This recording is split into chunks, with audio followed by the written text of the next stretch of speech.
Well, hello there. So, for those of you who don't know, my name is Inspiring Persia, and I usually come out with a word or a phrase of the week. However, I'm doing something a little bit different. I'm going to add to that. So, each week I do a word of the week that usually is whether it's going to bless you or bless me, it's going to bless someone out there. So, now I'm going to take it a little step further where I'm going to call it the weekend send off. So each Friday, I want to send out a weekend send off on what I've learned and how that word of the week helped influence. Was it good for me or was it not good? Or was it good for someone else or not good? So we're going to start over here. We're actually in fourth quarter, and I have been doing the word of the week every week now for the last several months, 11 months. So now, going into fourth quarter, finishing out the year, moving into the next year, because you really want to start towards the end of the year, ready for the next year, as opposed to waiting until January 1st. I'm going to do a weekend send-off. So the word for this week was actually a phrase, is know thyself. Know thyself. In other words, know yourself. How do you know yourself? And if you stand in your own self-confidence, you won't be so quick to overthink your thoughts. When someone says something that is their own opinion about how you are. So the example I use is that I went home a couple weekends ago, and someone in my family was questioning on my style for some reason. And I already knew that what I decided to wear, what I was going to wear, was going to fit the outfit or fit the occasion of the event that we were going to. But for some odd reason, I questioned myself. And so, but it made me think, it opened up actually some other thought process throughout the week. So once I kind of realized I had the revelation or the download, I was really processing, like, where am I still showing up in my own thoughts that I am not as confident?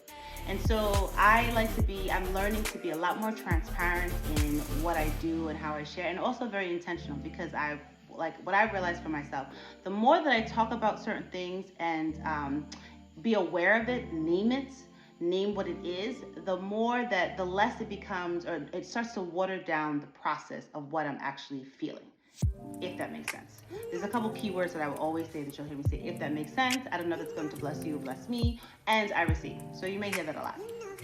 So when I was thinking about that, as far as that,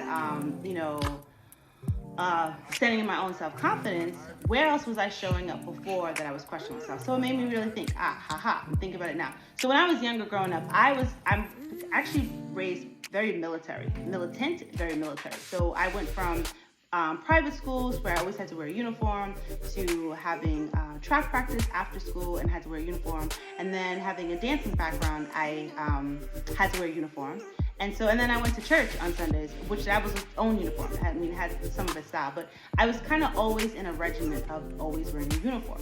So I never really had to think about, I somewhat, but not really, because everything was kind of set out and laid out for me, kind of like in a program.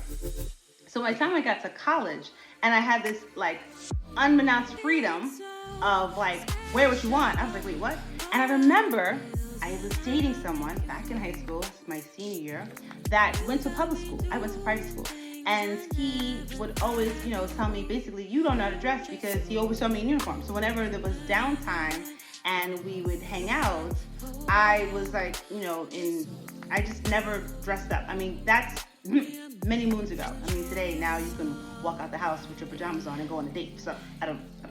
But all this to say, it made me realize how that, hindered a little bit of my self-confidence when it came to like my style. Hence the fact that I ended up going into design school. Hence the fact that when I went to design school, a lot of people thought that I was into fashion, which opened up a whole other things, because I had to overcome something that I was banking on someone else's opinion of what they thought about me. Ooh, that's good. So, anywho, I just want to share a little bit of like, name what the issue may be or the thought may be, so that you can, once you name it, once you claim it, once you're aware of it, you can drown out the noise. You can not shut the noise that's in your head and release it, and no longer allow yourself to be in bondage of that thought process of thinking that you're not enough.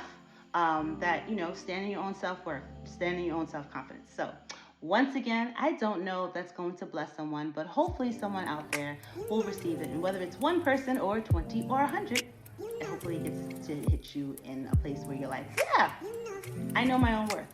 See you soon.